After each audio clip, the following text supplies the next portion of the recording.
Miss হবে না আপনার পছন্দের টিভি শো। দেখুন জি5 অ্যাপে একদম ফ্রি। আমার সাথে তোমার ছবির দরকার আছে কি নেই আমি জানি না, কিন্তু আমি তোমাকে বলছি আমার পাশে দাঁড়িয়ে ছবি তোলার যোগ্যতা তোমার নেই। আর সে তুমি ভুল বুঝছো। আমি তোমাকে না স্যার, আমি একদম ভুল বুঝছি না, আমি ঠিক বুঝছি। ভুল তো আমি দুদিন আগে বুঝেছিলাম, যখন আপনি হাসপাতাল থেকে দায়িত্ব নিয়ে আমাকে বাড়ি ফিরিয়ে নিয়ে এসেছিলেন। আমি ভেবেছিলাম সুপারস্টার হলেও মানুষটার পা মাটিতে আছে। খুব বড় মনের মানুষ আপনি। আশি শোনো আমার কথা, আমি এইসব কিছুরই আমি বুঝতেও পারিনি আপনি আমাকে ঠকালেন।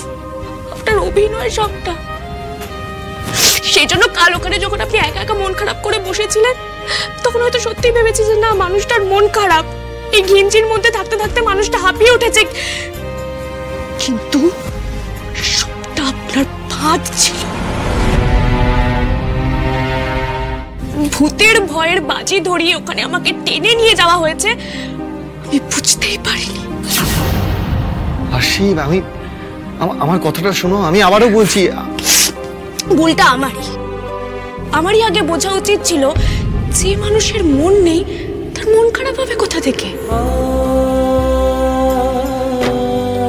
তাহলে আজ আমাকে ফাঁসিয়ে এই কাজটা করার সুযোগ পেতেন না আপনারা। এবার কিন্তু তুমি আমাকে অকারণে অপমান করছো। অকারণে? আপনার এটা অকারণ বলে মনে হচ্ছে স্যার? এর চেয়ে অনেক বেশি অসম্মান আপনারা আমার করেছেন। ক্ষমতা আছে বলে কিন্তু আপনারা যা খুশি তাই করতে পারেন না স্যার। আমি জানি সেটা, আমি জানি। আমাকে আগে তুমি বলতে দাও, আমার কথাটা একবার শোনো। দেখো আমি কিন্তু এই ব্যাপারে সব জানতেন, ইচ্ছে করে ম্যাডামের সাথে প্ল্যান করে আমাকে ফাঁসানো হয়েছে। ওই জন্য সেদিন যখন আমি টাকা ফেরত দিতে যাচ্ছিলাম, খাপটি মেরে বসেছিলেন, মনে মনে খুব ভাবছিলেন। সোজা আঙুলে যখন ঘি উঠলো না, কিভাবে আমাকে ফাঁসিয়ে নিজেদের কাজটা উদ্ধার করা যায়। চেঁচিয়ে লাভ নেই স্যার।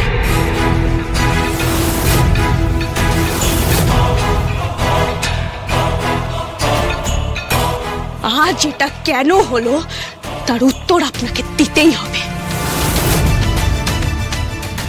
কেন করলেন আমার এত বড় ক্ষতি স্যার? কেন করলেন? আমি তো আপনাদের কোনো ক্ষতি করিনি, তাহলে কেন করলেন স্যার? কেন এত বড় ক্ষতি করলেন?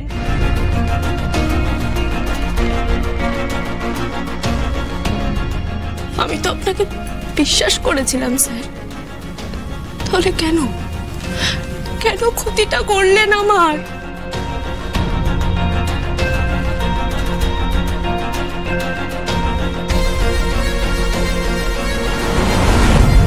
না, মেয়েটাকে এখানেই থামাতে হবে। কাজটা যে আমি করিয়েছি, সাক্ষ্য নয়, এটা ওকে বুঝতে দিলে চলবে না। তোমার সাহস তো কম নয়, তুমি সেই থেকে সাক্ষ্যকে যা মুখে আসছে তাই বলে যাচ্ছ। সাক্ষ্য কি এমন করেছে তোমার? জাস্ট একটা ছবি উঠেছে, তাই নিয়ে এত অশান্তি করছো তুমি? হ্যাঁ করছি ম্যাডাম, কারণ ওই ছবিটা আমার অনেক বড় ক্ষতি করে দিতে পারে। আর আপনারা জেনে শুনে এটা করেছেন, আমার ইচ্ছের বিরুদ্ধে আমাকে ফাঁসিয়েছেন নিজেদের ফায়দা তোলার জন্য।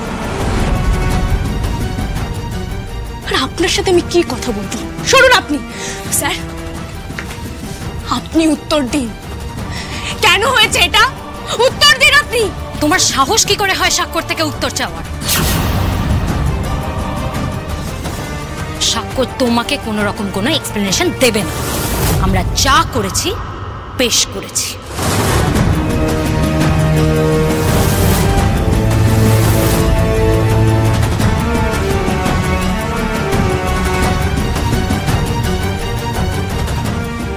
কি বললেন? শুনতে পেলে না? আমরা যা করেছি পেশ করেছি।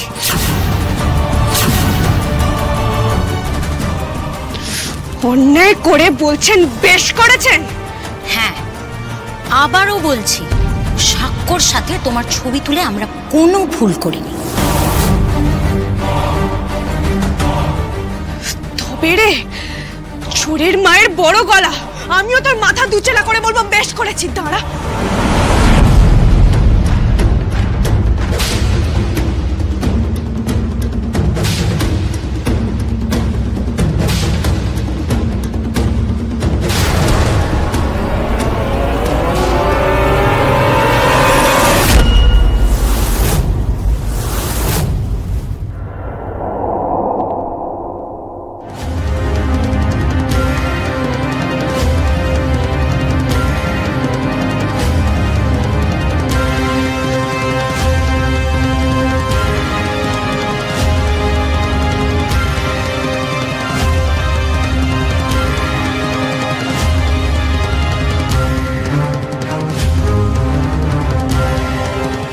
তোমার এত বড় সাহস, তুমি ওর গায়ে হাত তুলতে যাচ্ছিলে?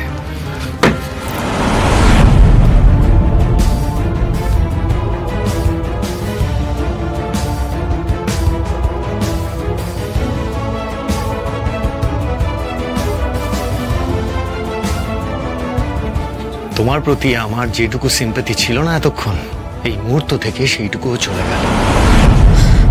ও এত বড় ঘটনাটা ঘটিয়ে বলবে বেশ করেছি, আর আমি শুধু ও না, এখন আমিও বলছি আমি যা করেছি বেশ করেছি।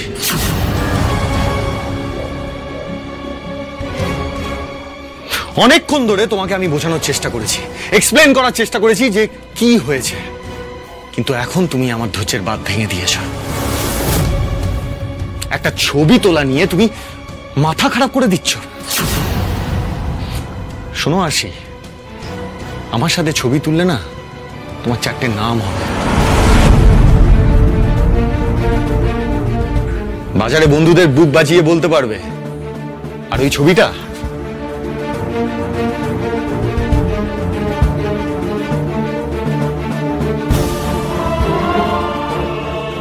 এই যে এই ছবিটা ধরো, নিজের ঘরে বাঁধিয়ে রেখো। এমনিতেও তো আমার সঙ্গে ছবি তোলার কোনো যোগ্যতাই কোনোদিনই তোমার ছিল না। Shut up please, shut up. অনেকক্ষণ ধরে তুমি বলেছ, আমি চুপ করেছিলাম, এবার আমি বলবো তুমি শুনবে। প্রথম দিন থেকে তোমার অনেক বক্তব্য আমি শুনেছি, অনেক বক্তব্য। তুমি নাকি আমার সঙ্গে ছবি তুলতে চাও না, ও দিয়ে তোমার সংসার চলবে না, আর তার জন্য না আমি তোমাকে রেসপেক্ট করতাম। আর যেখানে যেখানে তুমি ভালো করেছো সেখানে আমি তোমাকে অ্যাপ্রিসিয়েট করেছি, তাও আবার পাবলিকলি। দেখো, আমার সাথে তোমার ছবির দরকার আছে কি নেই আমি জানি না, কিন্তু আমি তোমাকে বলছি আমার পাশে দাঁড়িয়ে ছবি তোলার যোগ্যতা তোমার নেই।